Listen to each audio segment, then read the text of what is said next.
between Western psychology, psychiatry, and psychotherapy and the so-called religions of Asia, there is common ground because both are interested in changing states of human consciousness. Whereas institutional Western religion, Christianity, Judaism, and even Islam are relatively less interested in this matter. Western religions are more concerned with behavior, doctrine, and belief than with any transformation of the way in which we are aware of ourselves and of the world. But this matter concerns psychiatry and psychology very much. Only those states of consciousness which are not normal are usually treated in Western psychology as being in some way sick. There are, of course, exceptions to this, and there have increasingly been exceptions. In the work of Jung, and to some extent even of Grodek, of Prinzhorn, of more modern people, Rogers and Ronald Lang, changing consciousness is often looked upon as a form of therapy. But in general,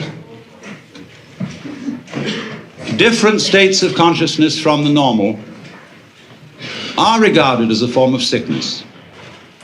And therefore, official and institutional psychiatry constitutes itself the guardian of sanity and of socially approved experience of reality. And very often it seems to me that reality appears rather much the way the world is seen on a bleak Monday morning. In this official doctrine, I might even say dogma, of what reality is. Because after all, we know that our science, such as it is of psychology, is founded in the scientific naturalism of the 19th century. And the metaphysical and mythological assumptions of that science still underlie a great deal of psychological thinking, in behaviorism eminently, but also to a large extent in official psychoanalysis. Indeed, one might say that psychoanalysis is based on Newtonian mechanics and in fact could be called psychohydraulics. Not that that analogy is altogether inappropriate, because there are certainly respects in which our psychic life flows and exhibits the dynamics of water. But of course we want to know what kind of water, and for the scientific naturalism of the 19th century, the basic energies of nature were considered to be very much inferior to human consciousness in quality. Ernst Haeckel, a biologist of that time, would think of the energy of the universe as blind energy. And correspondingly, it seems to me that Freud thought of the libido as essentially blind, unconscious energy, embodying only a kind of formless, unstructured, and insatiable lust. This is a generalization. Some modification in that thinking is, of course, possible. But the tendency is to regard all that which lies below the surface of human consciousness as being less evolved, because you must remember that this was also the time of Darwin's theories of evolution, of seeing the human mind as a fortuitous development from much more primitive forms of life, coming forth by purely mechanical processes. by natural selection and by the survival of the fittest. And therefore, man was in general seen as a fluke of nature, an embodiment of reason, emotion, and values, for which the more basic processes of nature had no sympathy and about which they did not care. If, therefore, the human race is to flourish, we must take charge of evolution. It can no longer be left to spontaneous process, but must be directed by human ingenuity, despite the fact that although our brains are capable of dealing with a colossal number of variables at once, our conscious attention is not. Most people cannot consider more than 3 variables at the same time without using a pencil. And this shows that in many ways the scanning process of man's conscious attention is very inadequate for dealing with the infinitely many variables, the multidimensional processes of the natural universe. However, a serious attempt has been made, and scientific naturalism issued in a fantastic fight with nature, in this whole notion of the conquest and subordination of nature, which has, as a matter of fact, very ancient, non-scientific and biblical origins, with the idea of man as the head and chief and ruler of nature in the image of God. And the time has now dawned upon us all when our attempts to beat nature into submission are having alarming results, because we see that it's very dangerous to mess around with processes that we don't understand, that have enormous numbers of variables, and we begin to wonder whether we hadn't better let well enough alone. At the same time, although I said that Western psychology had more in common or more common interest with Oriental religion than it does with Western religion, there is a sense in which psychiatry and psychotherapy are becoming the religion of the West. Psychoanalysis has much in common with the forms and procedures of institutional religion. There is, for example, apostolic succession, the passing down of mana, of qualified power to practice therapy, from the father-founder, Sigmund Freud, through his immediate apostles, to an enormous company of archbishops and bishops, among whom there are, of course, as there were with Christianity, heresiarchs, such as Jung and Grodek and Rank and Reich. And the heresiarchs are duly excommunicated and anathematized.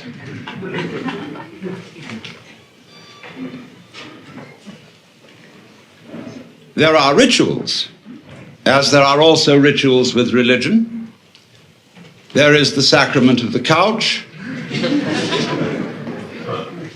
There is the spiritual discipline of free association. There is the mystic knowledge of the interpretation of dreams. And there are also the 2 great symbolic fetishes, the long one and the round one. Now, it's extraordinarily easy to make fun of all this.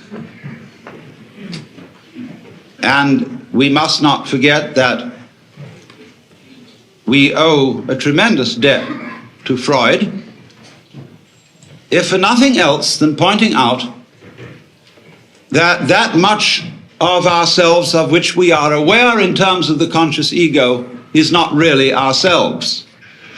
It is something superficial. However we define its nature, it is superficial. And the realities of human life are not under the gaze of its scanning process, at least not in the ordinary way. And that was a tremendous revelation. There's no question about that. But one sees troublesome signs when the doctrines and processes of psychiatry, psychoanalysis, and so forth become officialized. And I think Thomas Sass, in his books, The Myth of Mental Illness and The Manufacture of Madness, is pointing out something extremely important to us, which is that, in effect, the psychological official of today is the priest, and that he is beginning to exercise the same sort of controls over human life as were exercised by the church in the Middle Ages. So that a professor of psychiatry at Columbia or Harvard or Yale medical schools has today the same sort of intellectual respectability and authority as the professor of theology at the University of Toledo or Padua would have had in the year 1400. Now you must realize that the theologians of those days not simply believed in their cosmology and the theology, they almost knew it was true in the same way that our scientists know certain things to be true. Despite the fact that they change their opinions very often, while they hold them, they have in effect the force of dogma, as witness the anathematization of Velikovsky for his uncomfortable ideas. And therefore, there are heresies existing today which are persecuted in the same way as heresies were persecuted by the Holy Inquisition. And they are persecuted out of kindness, in exactly the same way that the Holy Inquisition persecuted heresy out of kindness and deep concern for human beings. That is unimaginable to us, but it was so. For after all, if you seriously believed that someone who did not hold the Catholic faith and who voluntarily rejected it would be tortured physically and spiritually forever and ever and ever in hell,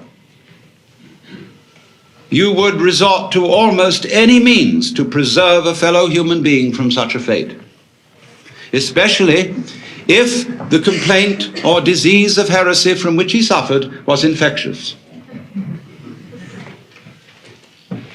You would first of all reason with him.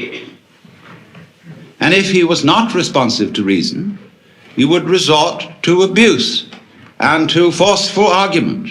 And if he was not responsive to that, you would give him shock treatment and bang him about. If that didn't work, the thumbscrew and the rack and the Iron Maiden. And if that didn't work, as a last desperate resort, you would burn him at the stake in the pious hope that in the midst of those searing fires he would think better and make a last act of perfect contrition, and so be rescued from everlasting damnation. And you did all this in the spirit of this is going to hurt me more than it's going to hurt you. In the spirit of a surgeon who is very, very sorry indeed that he has to make you undergo this extremely painful operation. But it is in your best interests, and there really is at least a 50-50 chance that you may survive. And so therefore, in perfectly scientific medical spirit, people may be very arbitrarily and without due process deprived of their civil rights, incarcerated in prisons that are in many cases much worse than prisons for criminals, and generally left to rot be neglected and ignored, and when bumptious, given shock treatment or put in solitary confinement. For what?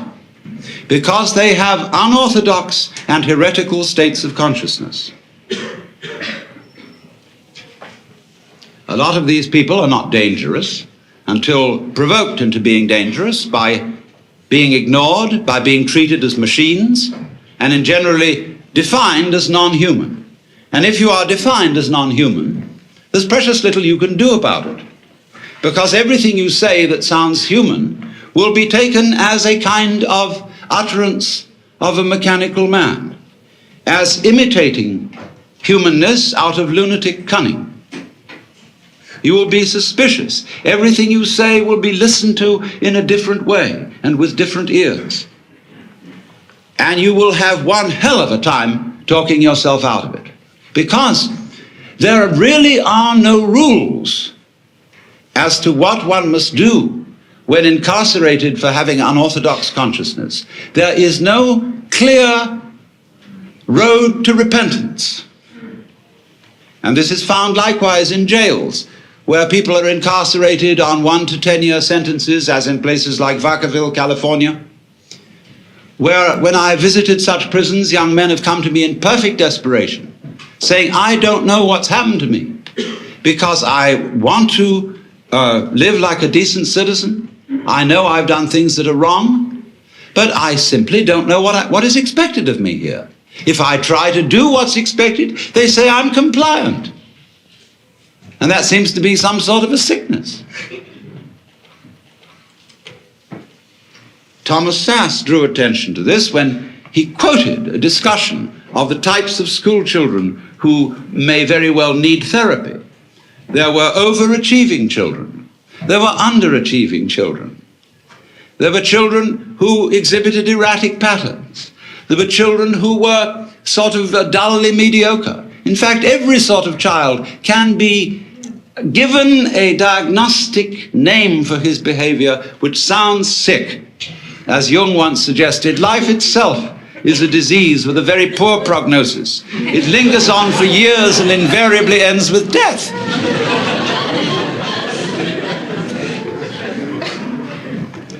And I submit that in our present knowledge of the human mind, such power in the hands of psychiatrists is amazingly dangerous. For I would suggest that today we know about as much concerning the human mind as we knew about the galaxy in 1300. And that while there are indeed individuals who are certainly able to perform psychotherapy, it is the sheerest arrogance for anybody to say that he is officially qualified to do so.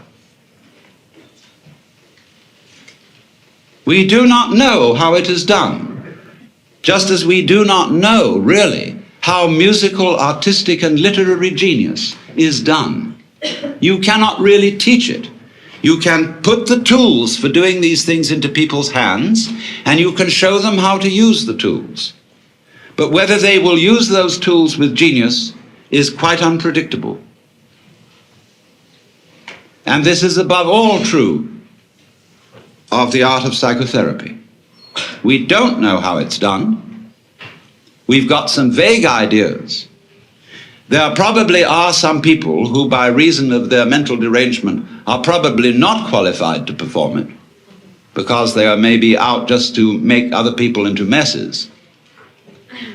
But to say that there are certain standards and certain examinations that can be passed and certificates that could be issued, which do indeed qualify people for this work, is, I think, pernicious nonsense. And is used, of course, out of economic self-interest, when those who consider themselves official therapists run into competition. The same was done by religion. I was talking, imagine it, to a Buddhist priest in Thailand some years ago. I was looking at some books in a bookshop in the precincts of a Buddhist temple. And I was wandering over, and I noticed a book on a certain form of Buddhist meditation. And I murmured, Satipatthana, which is the name of a certain kind of Buddhist meditation. And a voice suddenly said to me, "You practice Satipatthana?" I looked up, and there was a skinny Buddhist monk in a yellow robe with rather red eyes looking at me. I said, "Not exactly Satipatthana. I use a different method. It's called Zen." "Oh, Satipatthana, not Zen." I said, "Oh, well, it's something like it, isn't it?" "No." "Well, it's rather like yoga," I said, "isn't it?" "Not yoga. No, Satipatthana different. Only right way." "Well, look," I said to him, "I have a lot of Roman Catholic friends who tell me that their way is the only right way. Who am I to believe?" "You know," I said, "you're like someone who's got a ferry boat for crossing the river." I used the Buddhist simile. "And another fellow down the stream has opened up ferry business. And you go to the government and say, he's not authorized to operate a ferry boat because he's competition to you. Let all operate ferry boats who will. And if you haven't got the sense to stay off one that sinks, it's your fault." And after all, I could say to him, "You believe that everything that happens to you is your own karma. So why worry?" But now, it's so interesting that since official psychiatry, and I underline that word official because I hope those of you in this audience who are therapists will regard yourselves as unofficial. Lisa, that'll give you an out. But nevertheless, official psychiatry has curious things in common with Western religion, as well as with Eastern. With Eastern, I said, only insofar as it has an interest in states of consciousness and inclines to regard other states of consciousness than the ordinary as sick. But it has one very important feature in common with Western religion. And to that, we have to go a little bit into Western religious history and ask ourselves what in Western religion, and especially in Christianity, and this goes also for Judaism and Islam, what is the great heresy? Curiously enough, the great heresy was first in the West committed by no less a person than Jesus Christ, who believed himself to be God. This, of course, will be unquestionably true if you think that the Gospel of St. John has historical value.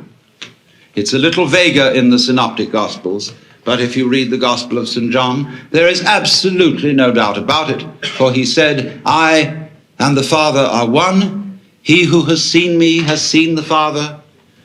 Before Abraham was, I am. I am the way, the truth, and the life. I am the resurrection and the life." He said all that according to this gospel. And that is something that in the Western world you are not supposed to say. And especially you are not supposed to believe it. And naturally it was very difficult for Jesus because he was saying all this in the context of the Hebrew culture. And he tried to find language in the Hebrew scriptures with which to express his state of consciousness, because he had an unusual state of consciousness. As I read it, he had cosmic consciousness, otherwise known as mystical experience, otherwise known as moksha, nirvana, bodhi, satori, fana elvana, or what you will. And that happens to people. It has happened as far back as we know. It happens all over the world and in all cultures. We don't know very much about it. We don't really know ways in which to make it happen, because it seems to be of the nature of it that it is a spontaneous surprise. But it unquestionably happens. And most people keep their mouths shut about it when it does. I had a friend who, in the middle of having a stroke, had this illumination. And he said to me, "I fear to speak to my friends of this, but it was the most beautiful experience." I shall never be afraid of death. In fact, I recommend everyone to have a stroke.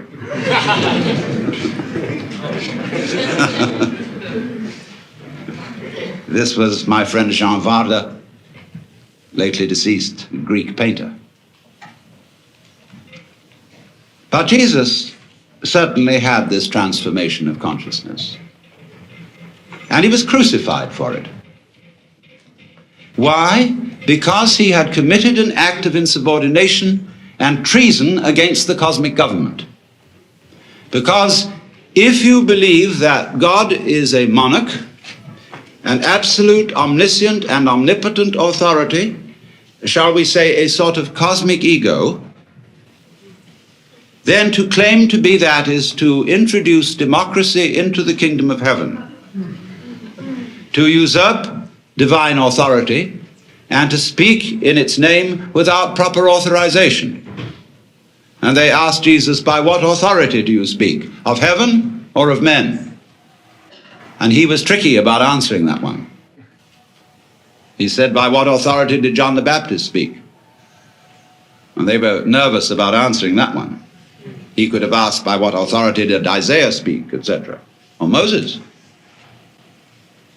But Moses became official authority. And if you could wangle it that what you said was simply an extension of what Moses said, because Rabbi so-and-so said it, who got it from Rabbi so-and-so, who got it from Rabbi so-and-so, who got it from Moses, then it's okay. Notice this, that to be an authority today in the academic world depends on documentation. It's not enough to say, for I say unto you, you must put in your footnotes. And the more the footnotes, the more the authority, obviously. So, our dissertations tend to be books about books, about books about books, and our libraries multiply by mitosis.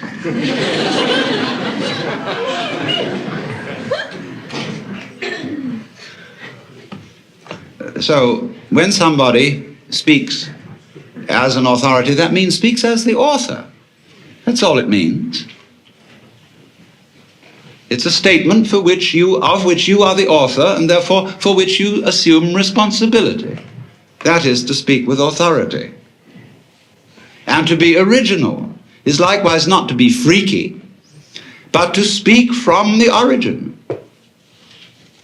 That is what Christians mean when they say to speak in the Spirit, to have your mouth possessed by the Holy Spirit, as they believe the mouth of Jesus was possessed by the Holy Spirit.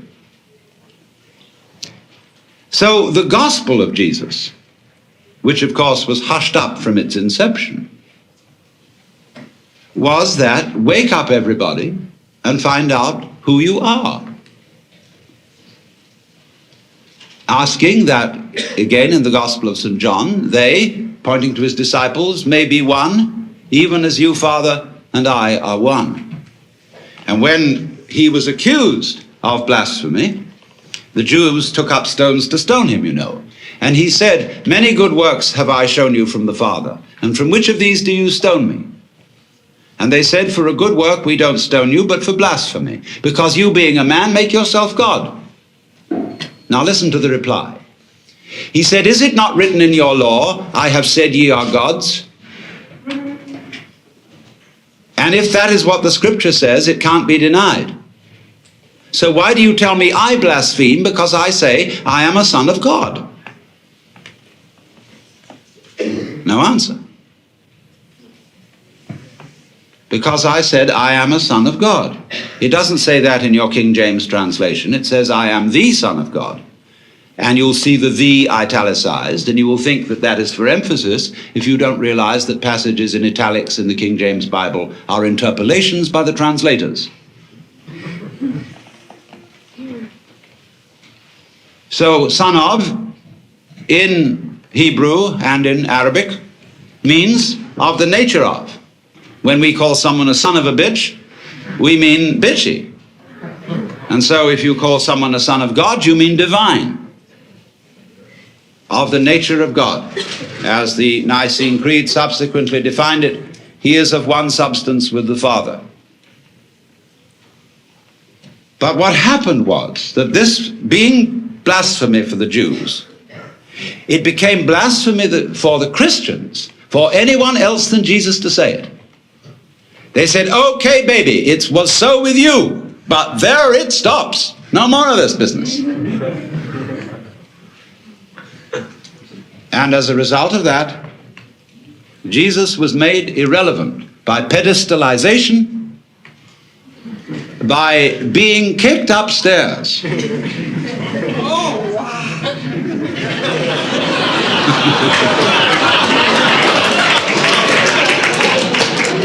In spite of the fact that he said, greater works than these that I do shall you do. Oh no, upstairs with you, baby, because we just can't have that sort of thing going on in a monarchical universe. We're not going to have democracy in the kingdom of heaven. So, this is why the gospel is impossible, because we are supposed to follow the example of Christ, where he says, for example, be not anxious for the morrow. Do not worry about what you shall eat, what you shall drink, and what you shall wear. God will take care of you. Doesn't he take care of the birds? Don't the flowers grow? They're wonderful. They're crazy. They're great. What are you worrying about? I've never heard a sermon preached on that. Never.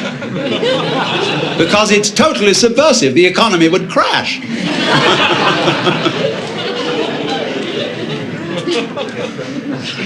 So they say, oh yes, that's all very well, but he was the boss's son. See, he had that colossal advantage. Take up your cross and follow him. Hey, but wait a minute. I don't know I'm going to be resurrected 3 days later. I can't do all those miracles. He had an unfair advantage. So how can you ask us to follow the example of Christ? But supposing he didn't have an unfair advantage. Supposing that what was true about Jesus as a Son of God is true of us. Only a few of us know it. And we are pretty careful to be quiet about it, lest the same thing happen to us as happened to Jesus. And indeed it often does. And you know, you get these people from Arkansas or Texas or anywhere in the Bible Belt who never heard of the Upanishads, and they have this cosmic consciousness experience, and they realize that that's what happened to Jesus. They say, I'm Jesus, come back.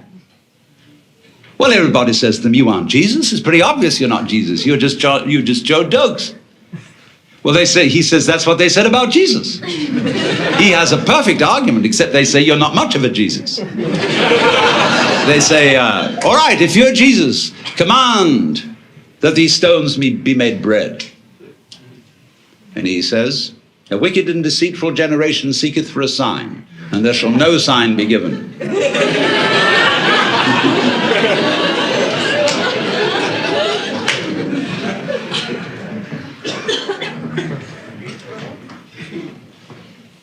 Now, why talk about this?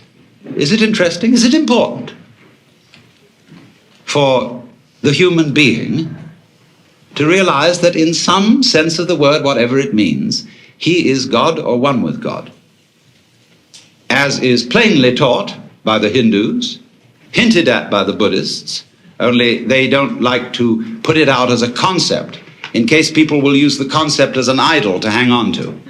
They want you to find out for yourself and not believe in it. And certainly the Taoists understand it, the Sufis understand it, a lot of people understand it. But so what? Well, the importance of it is this, that to know that you are God is another way of saying that you feel completely with this universe. You feel profoundly rooted in it and connected with it. You feel, in other words, that the whole energy which expresses itself in the galaxies is intimate. It is not something to which you are a stranger, but it is that with which you, whatever that is, are intimately bound up. That in your seeing, your hearing, your talking, your thinking, your moving, you express that which it is which moves the sun and other stars. And if you don't know that, if you don't feel that, well, naturally you feel alien, you feel a stranger in the world, and if you feel a stranger, you feel hostile. And therefore, you start to bulldoze things about, to beat it up, and to try and make the world submit to your will, and you become a real troublemaker. So I feel also one reason why you become hostile is that feeling that you were just brought into this place, that your father and mother went up to some monkey business that they probably shouldn't have done, or it was bad rubber goods, and as a result of this, here you are, and you didn't ask to be here. Well, you always feel you can turn around and blame them. You can blame somebody. You can blame the government. You can blame the rascals. You can blame the cheaters. Always supposing you yourself aren't a rascal, which is long odds. You always can blame someone and say, I didn't ask for it. Take it away. And yet, very few people are all too ready to take it away. Camus said that the only serious philosophical problem is whether or not to commit suicide. And if you don't say take it away, what are you going to do? You've really got to assume responsibility for it. You've got to say yes to what happens. It's my karma. And that doesn't mean merely, there are many misinterpretations of the doctrine of karma. It's usually and popularly understood is that what happens to you, either fortunate or unfortunate, is the result of good or bad deeds in a previous life. Well, that's popular superstition. The real meaning of karma, the word in Sanskrit means simply doing. And if I say of an event it is your karma, it is saying it is your doing. So the exposition, a book which would expound karma, would be not so much a whodunit as a youdunit. But that seems fantastic. Now, therefore, what I propose we do is that we, instead of just ideologizing, we have a clinical experience. You know, in psychiatric school, in medical school, it's very usual for a doctor to bring a patient out in front of the students and talk with the patient. As a kind of demonstration, he says, I want you to recognize the difference between a psychopath and a manic depressive or a schizophrenic or something. They don't know what all these things mean. And especially the schizophrenia. And so he has a dialogue with the patient right there.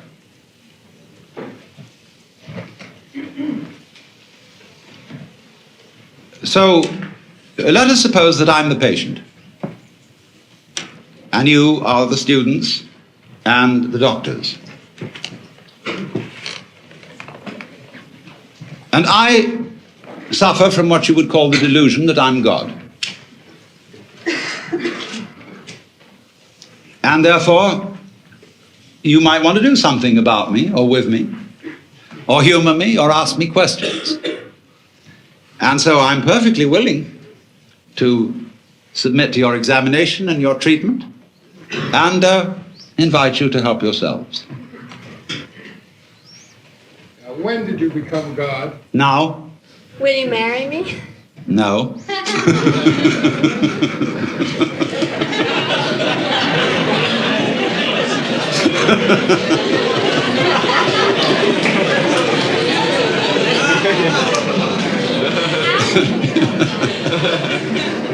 Yes. God, do you sleep on your stomach or your back?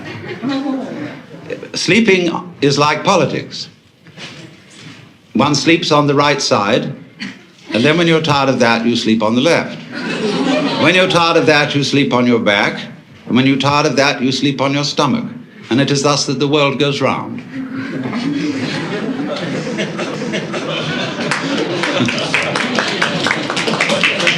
If you were God now, what were you yesterday? Now,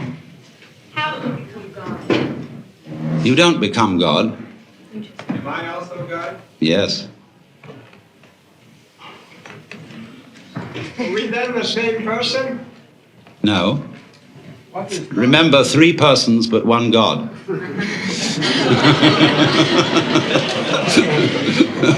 God, could you tell us a little about Satan? Could I tell you a little bit about Satan? Yes. Although the matter is a little esoteric, but I told you all about it in the book of Job, where you will see that in the court of heaven, Satan is the district attorney. He is not, as Christians imagine, the enemy of heaven and the enemy of mankind. He's merely the person who sees the bad side of things and carries out the dirty work. And therefore, he saw Job and wondered whether Job really was as great a guy as he seemed to be, and suggested that God should appoint a committee of investigation to find out. And the committee did its work very thoroughly, but the case went against Satan because it was proved in the end that Job was an honorable man. Now, you notice that although we pay the salary of the district attorney, whenever there's a great criminal case before the public eye, people begin to take the side of the underdog. And the prosecutor always has less public sympathy than the defense, except in political trials. On the right hand of God, and you know the defense is always on the right hand of the judge in court, is our only mediator and advocate, which is the phrase referring to Jesus Christ our Lord. So there is the defense and there is the prosecution. And it is the function of Satan to be the prosecutor. There is a good deal more to it than that, because before all this started, as in a stage play, there was an arrangement in the green room before coming on stage in which certain things were understood, but that are only to be revealed when the curtain goes down at the end of the play. Is Job God too? Yes, but he doesn't know it. God, why do you hide from the sight of so many? Why do you hide? It's for the same reason you're hiding. God, did you create man Yes. as a God? Who else? Give man free will. What? Give man free will. Man has free will to the extent that he knows who he is. Not otherwise. Where did you get free will from? Where I got it from. Does woman have free will too? Yes. To the extent that she knows who she is, yes. If man has free will to know just what he is, and man is God, then you'd say that you are no more than any God in this room, or any man. That is correct. I'm no more God than any of you. Then you only have the power to know who you are. Well, that is saying quite a bit, yes. What is not God? What is not God? There is nothing that is not God. How do you learn who you are? It's like waking up from a dream. After a while, one's experience begins to have what I would call a haven't we been here before feeling. Going round and round and round. And then you begin wondering, where am I going? And to answer that question, you have to try and find out what you want. And so I went into that very thoroughly. What do I want to happen? And of course, as soon as you ask yourself that, you begin to fantasize. And our amazing technology is, of course, an expression of human desire for power, for what we want to achieve. So I simply set myself to thinking through how far we could go. And so I soon found myself at a great push-button place where I had a fantastic mechanism with buttons available for every conceivable thing I could wish. So I spent quite a bit of time playing with those. And science fiction wasn't in it. You know, you go going like that, and here is Cleopatra. And so on, you know, and then press this button, symphonic music in 4-channel sound, 16-channel sound, anything, you know, all possible pleasures are available.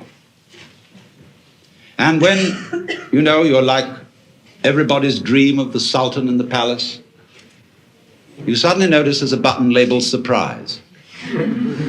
You push that, and here we are.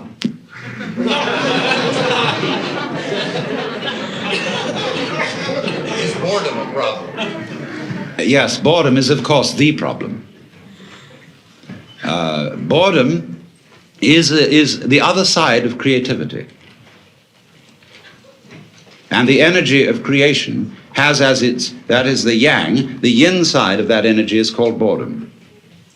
Everything, of course, is fundamentally yang and yin. If you understand that, you really don't need to understand anything else. As God, what responsibility do you feel to ameliorate evil in the world? As God, what responsibility do I feel to ameliorate evil in the world? I begin with the point that I am responsible for the way the world is. If I couldn't feel that, I'd have to blame somebody else. I'm not willing to do that because I know that under various changing circumstances it might be appropriate for me to be as big a rascal as rascals have been. Now, as to improving the world is always improving. It may look to some people slow, but it's improving even when it is declining, because the world works in an undulatory process, like a wave. It goes up and it goes down, it goes up and it goes down. And it couldn't go up all the time, because if it did, we wouldn't know that that was up. So it goes down some of the time so that we can know when it goes up, because if we didn't know when it went up, it would be like being in a space where everything was light. There'd be nothing to write home about. There would be no black marks on the space, and so it would be like a piece of perfectly empty paper. Similarly, to be in a completely black space would also be a kind of unconsciousness with nothing to write home about, because there'd be nothing would make any difference. So therefore, if you're going to have black, you won't know that it's black unless you have some white, and if you're going to have white, you won't know that it's white unless you have some black. Why do you teach us all to love one another? Because if we get to that point, there won't be any of these ups and downs. We'll have to meditate. Correct, but that's not a teaching, it's a koan. A koan. A koan is a Japanese word for a spiritual problem used in Zen Buddhism, such as, what is the sound of one hand? And these problems are given to those who ask questions concerning their spiritual development. And sometimes, as St. Paul pointed out, commandments are given not in the expectation that they will be obeyed, but in the expectation that they will reveal something to those who hear them. That was St. Paul's comment on the whole Mosaic law. Yes, sir. If we accept the feast, What? if we accept the feast, which I concede, that we are all God, Yes. what of the hereafter? Is there a heaven? Is there a purgatory? Is there a hell? The hereafter is, of course, now. Because if you will examine it closely, there is no when else than now. And if you want to make hell of it, you can make hell of it. If you want to make heaven of it, you can make heaven of it. Purgatory, purgatory. It's all here. Always was, always will be. Death. What is death? Death is an undulation in consciousness. How would you know you were alive unless you'd once been dead? Yes. You realize in the same way that Jesus did that you're God, why was it unnecessary for him to have material possessions and necessary for you? It wasn't unnecessary for him to have material possessions. They said of St. John the Baptist that he was an ascetic, but of Jesus, this man consorts with gluttoners and wine-bibbers and comes eating and drinking. And when the lady Mary poured precious ointment on his feet and anointed him, they said the same thing that the members of the vestry say to the minister today. Why this great expense? Couldn't it all have been sold for much money and given to the poor? But it's a problem. It is a problem, sure. But you see, in many ways, when you get down to these very deep ethical problems, where there sure is no easy decision one way or the other, you must look at the problem from the point of view of an artist. Which way of doing this is in some sense greater? It may be better to go off with a bang than with a whimper. Let me see. Are Yeah. you God all the time? I mean, in consciousness all the time. There is no time, my dear. It's always now. During every event in space-time. At every precise moment in consciousness, are you yes, if you put it God? that way, of course. You are consciously God as an experiencing unit on this plane of... Wait a moment, consciously, not necessarily, because that would spoil the fun. That's what I'm asking. If you press button surprise, you've pressed a button so that you forget who you are. Right, so that you don't always know all the answers to a given problem. Yes, that's perfectly true. This is called, in the Bible, kenosis. In St. Paul's epistle to the Philippians, he says, "Let this mind be in you, which was also in Christ Jesus, who, being in the form of God, thought not equality with God a thing to be grasped, but humbled himself, and made himself of no reputation, and was found in fashion as a man, and became obedient to death." And so you get from this the kenotic theory of creation, held by some of the Greek fathers, that the creation of the universe is the self-emptying or self-forgetting of the Godhead. Yes, I think it's your turn now. How does your concept of the creation of evil so that man could see how good is differ from the old story of a man beating his head against the wall so he could feel how good it is in the stuff? It's really rather like it. Because the universe is fundamentally a system which creeps up on itself and then says, "Boo!" And then it laughs at itself for jumping.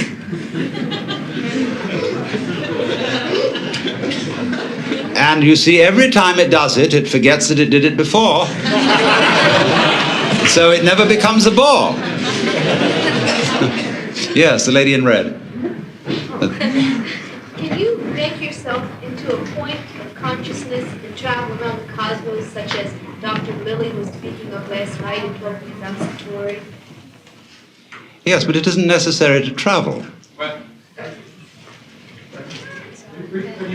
The question is, can I make myself into a point of consciousness and travel around the cosmos and see things from all sorts of places? I say, yes, but it isn't necessary to travel. One is already there.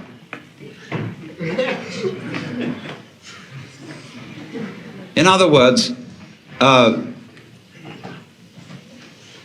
I'm using your eyes where you are, like you're using mine. Just in the same way, my head is not my feet, it uses my feet. The head is very different from the feet. You couldn't possibly say the head and the feet are the same, but they are one organism. They each have a soul. Two. What do you do about the boredom? What do I do about boredom? Press button surprise. Oh, it's always there. Yes, always. Yes, the lady in purple here. You talk about boredom. It seems to me, at least in my own case, and maybe many people, that one of the biggest problems in life is being forced to earn a living at something which is not what I would rather be doing. And I often wonder, is the answer to move somewhere and live on less money and do the thing that I would like to do, or must I resign myself, as many people have, to do the thing that gets me the bread, and then in my spare time somehow try to make up for the many days and weeks and years of this kind of path living? What is the answer? Well, there are two sort of answers, one of which you've already indicated, which is to do with less and do what you want. Could be more.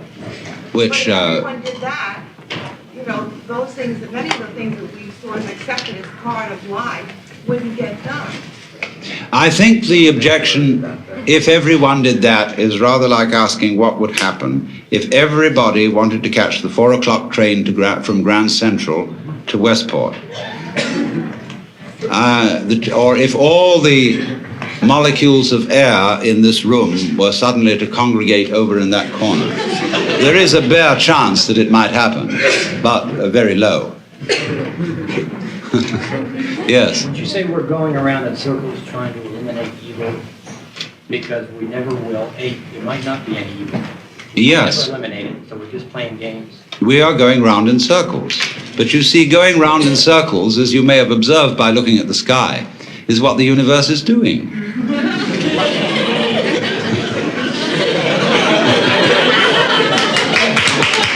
You see, before, as long as we recognize we're going around in circles, we're all right. yes.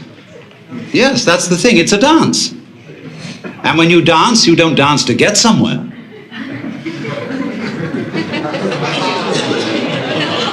didn't mean by going around in circles, motion. I mean, confused. Yes, all right, but you turn, when you wake up, you turn the confusion into a dance. And so I go back to your question. What is the alternative to clearing out of the job you're doing? And to say doing with less but having more fun. Well, there are ways of making almost any activity into a dance. Supposing you had to drive a bus in New York, which is a very harrowing job in the ordinary way, you must not take seriously anything about it. This is the first rule. That it doesn't matter a damn if you don't get there on time, but it would be fun to go as fast as is consistent with safety. And therefore, you swing that bus, and you play things with the horn. You take the whole thing lightly, as if it is not serious. And because and this is the nature, say, in ritual, when you have a procession. Now, people who don't understand religion don't know how to make the right kind of processions. There are those who go a military march, and they don't understand it because their objective is to get there. There are those who dawdle like ducks, and they don't understand because they are trying to be dignified. On the other hand, there are those who walk as if they had already arrived. And this is the way kings walk. Because a king is the center, and he is always where it's at. Where it's at is where the king is, by definition.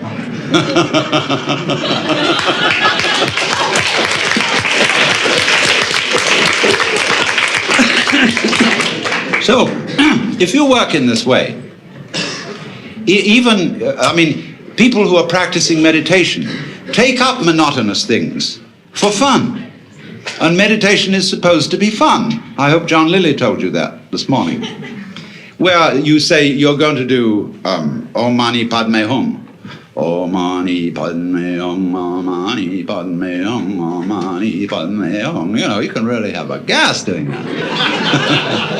And so that anything monotonous can be treated in the same way. This is the way, one of the ways of overcoming boredom. Because boredom's the great problem for energy. See, energy is always on the go. Yes, sir. Yes, the gentleman in the white shirt here. Does it bother you to be called mythic sometimes by people who like the idea of your existence? Mythic? No. Mythic is a great word. The question is it bother me to be called mythic? No. Myth is very powerful. Myth is fun. Myth is stories told to children. Everybody loves them. Yes, sir. What? Is God omniscient? Is God omniscient? Well, it depends what you mean by the word. A lot of people think that omniscience is like knowing everything that's in the Encyclopedia Britannica.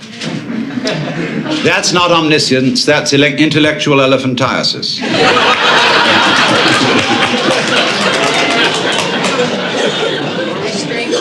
Now, you see, let me explain this question because it's always important. And when anybody announces that he or she is God, people say at once, well, will you tell us in millimeters the height of Mont Blanc? When I say, look it up in the encyclopedia, it's there. The thing is this.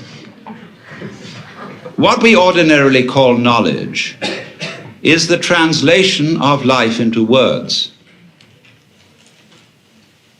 And that is a very cumbersome process because if we had to translate the process into words every time we took a breath, we'd never get around to it.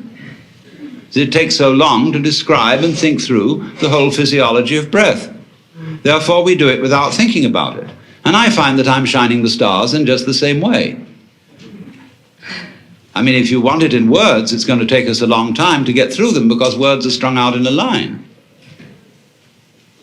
Then I sense that internally we are, and we are all gods. How come as a God, since you have said that we are all gods, and therefore I am a God, how come I find such difficulties in recognizing, understanding, or finding peace and tranquility within myself? How do you, if you are God, how do you find such difficulty in finding peace and tranquility in yourself? That's because you're looking for it away from the place in which you are. You are seeking it apart from the experience which you have at this moment. And you are regarding that experience and saying, that's pretty lousy, I'd like something better than that. But the trouble with that is that it splits you in two pieces. And once you're split in two pieces, you're lost. Because you made a difference between the experience you are now having on the one hand and yourself who is having it on the other. And you wish you could get away from that experience. Now, the truth of the matter is you can't, because you are what you experience. It's a myth purely that there is some sort of experiencer who has the experience. You are what you know, because it is not I know something, there is simply a process called the knowing. You could say the knowing, like the world, has two poles, north and south. And so the knowing ball has the knower and the known, but only in that sense. Now, knowing changes. It changes itself. But if you try to stand outside it and change it, it'll be like standing outside your hand and trying to move your hand from outside. And so comes the difficulty. In other words, this would be the difficulty for God in the press button surprise situation, where you think you want something different from what you have. But if you do think that, you've got to ask yourself the question, what it is that you really want. This is the most fundamentally important question. And you will find, if you go into it very, very deeply, that you have it. Now, you may change your mind about it, but you do have what you want. God, if this place caught on fire, I would find myself so scared that I wonder if I would also feel that I was God, and if I am God and scared, what do I do about that? Well, one of the ways of not being bored is to scare yourself. Yes. Don't we all go to the movies just to be scared? We put certain limits on it, indeed, before we go and say well, this isn't really going to happen. It's only a play or a movie.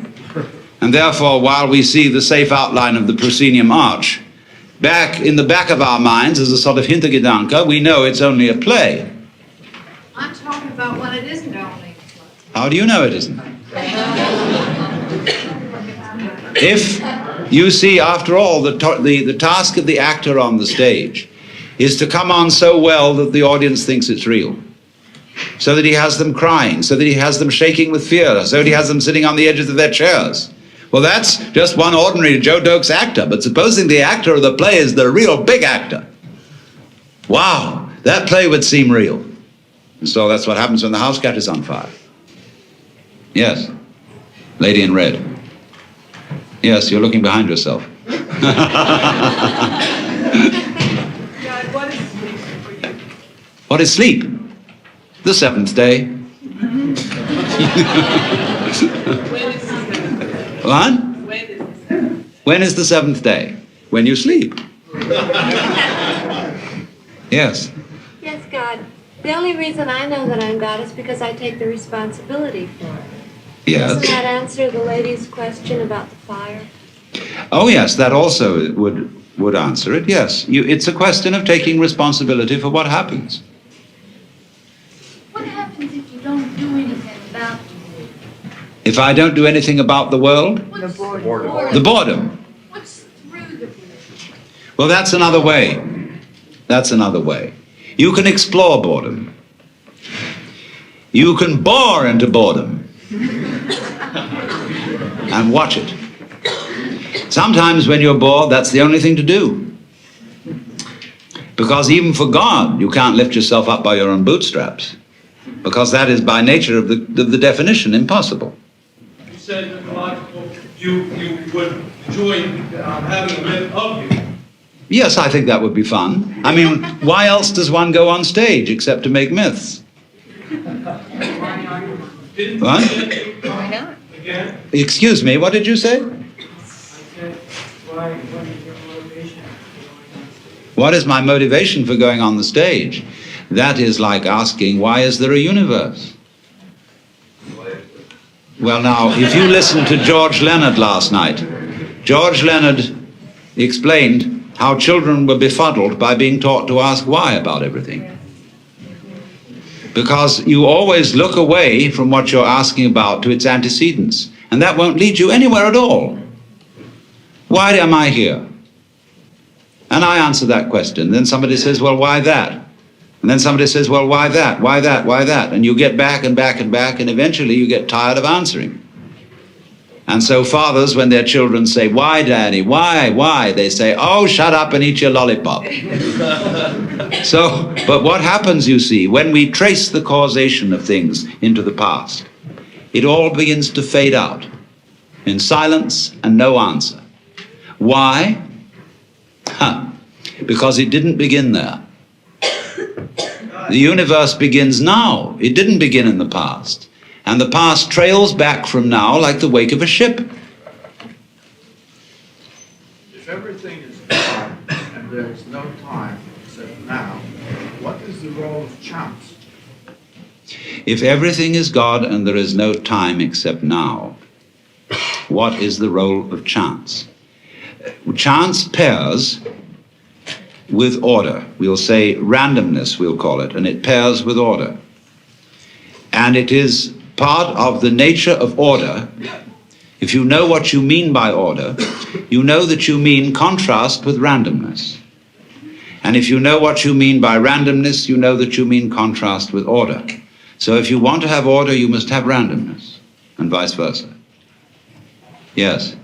Did you have this much charisma before you discovered your true nature? Yes, but it came out in a different way.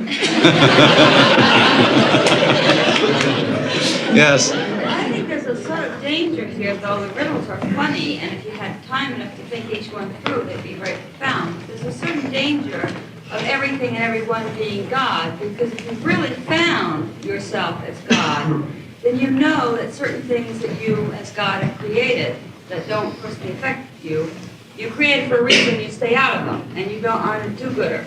But if you think you're God, and then you try to go into too much social action and change the evils of this world, you end up hurting yourself and a lot of people, and you're playing God and you're not really being God. Well, I admit to you, my dear, that this is a very, very dangerous conversation. And that I thoroughly agree with, but we didn't come here, did we, to play it safe. All profound ideas and profound questions are dangerous. It is dangerous to go into science. As we all know too well, it is dangerous to go into medicine. dangerous to go into writing because the pen is often mightier than the sword. And so I don't think we should withdraw from certain things because they're dangerous. But I entirely agree with you that if I were, as it were, in the spirit of God to go about social reform, I would be failing to realize the construction of my own universe, which is that when you interfere with it, you've got to know exactly how you're interfering. Otherwise, the most amazingly unexpected things will happen. So when people ask for miracles, they don't realize what the miracles involve. I mean, if I turned the microphone into a rabbit, it's altogether possible that you might drop dead, because those events might be connected. Did you ever study with Carl Jung? Did I ever study with Carl Jung? I didn't study with him. I knew him, and I read a lot of his writings. Yes. What's the notion of watching yourself, like watching your boredom or being aware of yourself, imply that there's a separation somewhere? It does in a way, yes. And it depends how you're watching. There is a very interesting thing that comes up in this respect with regard to the Bhagavad Gita and to the Yoga Sutra, where they talk about the witness. There is, as it were, behind our ordinary self with its emotions and involvements, a witness self that does nothing more than perceive what happens. And this is the Atman, or the Purusha, which is not involved. And some of you, no doubt, especially in times of crisis, have suddenly discovered this sort of witness center behind everything that just isn't involved. Most terrible things can be going on, but the witness is impassive. Now, when we go into these states, we've got to be very careful of our descriptive language, because the descriptive language makes the witness seem something apart from what is happening in such a way that if we want to become really sort of skitsy and catatonic about things, we can always be withdrawn and go in and identify ourselves with a solitary and uninvolved witness who is merely a hangout for the ego, as when the police raid a house in which there are burglars. And the burglars know they'll be caught if they're on the ground floor, so they go up to the first floor. So then the police come up to the first floor, they're up to the second, finally they get to the roof, where the open sky and the infinite. And in this way, this was why the Buddha did not teach about the Atman, the real self within us, because he knew people would use the real self as a hideout for the ego. And so when, say, Krishnamurti tries to explain this, he doesn't talk about the witness. He talks about awareness, and people say to him, but who is aware? What is aware? And he seems a little sticky in his answer here, because what is the matter is that the people asking the question are bewitched by grammar. They are using a language in which it is part of the grammatical convention that the verb always have a noun subject. Now, how on earth do verbs get started by nouns? I ask you. How can a thing start a process? Surely, this was really the same problem Descartes was wrestling with when he tried to find out how spirit could influence matter, or how mind could influence body. Because everybody knows that all proper ghosts walk straight through walls without disturbing the bricks. So how can the ghost in the machine, as Koestler put it, the soul in the body, how can it do anything to the body? There's no connection. Two different realms. The point is, when we're talking about this awareness, what we call thought, feeling, sensation, emotion, we could say in a very clumsy way is it's aware of itself. It's the very nature. There wouldn't be sensation without awareness. You don't have to have something which is aware of it, any more than you have to have a thing called lightning, which does something called flashing. The flashing is the lightning. And so awareness is the one who's aware of it. Could say this awareness. If I say I am aware, the word I, as William James suggested, is simply a word of position like this or here. Awareness here. And your awareness there. Yes, sir? It's like one great koan that's flowing before. Yes, life is like one great koan. Is that the solution? No, death is not the solution. It has no solution. Otherwise, it wouldn't happen. You see, the thing is like this. This is what is hard for Westerners especially to understand. I said, if you understand the yang and the yin, you don't need to ask any further questions. And all you I Ching buffs ought to know this by now. What is not a component of Western common sense is that nothing is something. Now that may sound a little contradictory, but I think I can explain it. We treat nothingness as if it were ineffective, as if it wasn't really important at all. And yet, when we look out at the night and we see all these stars in space, try and imagine what the heavens would look like if there weren't any space.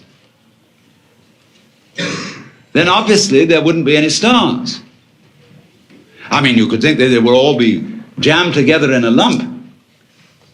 There are various objections to that. How would you see the edge of the lump and know it was a lump without space around it? Furthermore, we know when we investigate the constitution of matter physically that at the atomic level there's more space in something than there is anything else. Most of it is empty. And which led a physicist at the Argonne lab at the University of Chicago, who had become a little nutty. He was so impressed with the emptiness of matter that he went around with the most enormous padded slippers in case he should fall through the floor.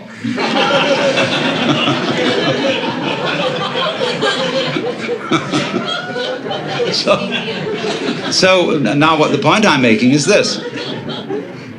If space is essential to solid, it's perfectly obvious then that nothing is essential to something. If you can't have something without nothing, it means nothing is pretty powerful stuff. Because something comes out of it. Bloop, like that. It's a dogma of Western thought expressed in the Latin phrase ex nihilo nihil fit. Out of nothing comes nothing. But that's not so. Out of nothing comes something. Now you would say, well, if something comes out of nothing, there must be some kind of mystery inside nothing. It must have a secret structure of some kind. I mean, there must be sort of electrical goings-on. This is the trouble they have about cosmology. How could this world generate? Could it just be out of free-floating hydrogen? No, it's just a much simpler idea than that. It comes out of real, solid nothing. It's so simple. You've been listening to Alan Watts in On Being God, delivered in New York City in 1971. It's from our Philosophy and Society series, and to download this and other similar recordings, please visit alanwatts.org. Today's broadcast was brought to you by the Ram Dass Be Here Now podcast network. Thanks for listening.